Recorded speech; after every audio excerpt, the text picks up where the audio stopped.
Souvenez-vous de cette réalité. Si vous contrôlez la pensée d'un homme, vous n'avez pas à vous inquiéter de la façon dont il va agir. Vous le tenez. Lorsque vous parvenez à influencer son opinion, vous n'avez pas à vous inquiéter des choix qu'il va faire. C'est gagné.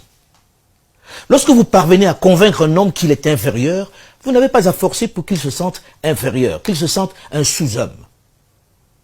Quand vous parvenez à faire croire à un homme qu'il est un banni, un exclu, vous n'avez pas besoin de l'envoyer derrière la porte. Il va y aller sans que vous ayez besoin de le lui demander.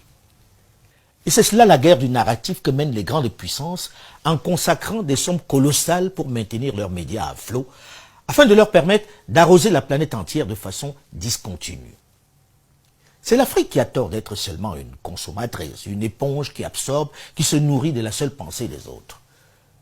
L'histoire du monde, depuis la nuit des temps, est celle des conquêtes. Et ceux qui dominent sont ceux qui savent imposer leurs idées, leurs pensées, leurs visions.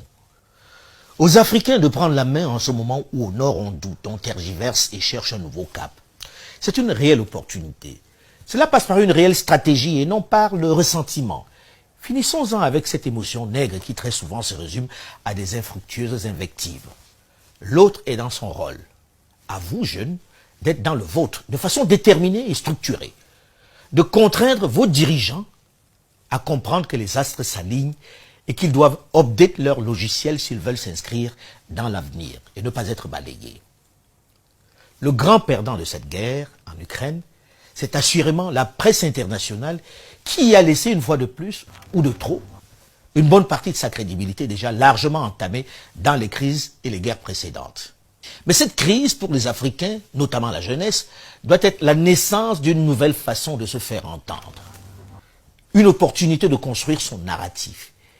Il ne faut surtout pas gaspiller l'opportunité de cette crise. Arrêtons de nous aligner derrière tel ou tel leader occidental pour être nous-mêmes. Ils ne sont pas meilleurs, vous en êtes conscients. Il suffit de regarder l'état du monde. C'est à vous de construire le vôtre en vous débarrassant des vieux concepts et discours. Ils sont trop souvent obsolètes. L'environnement est propice puisqu'il n'est plus besoin de gros investissements pour toucher le plus grand nombre de personnes.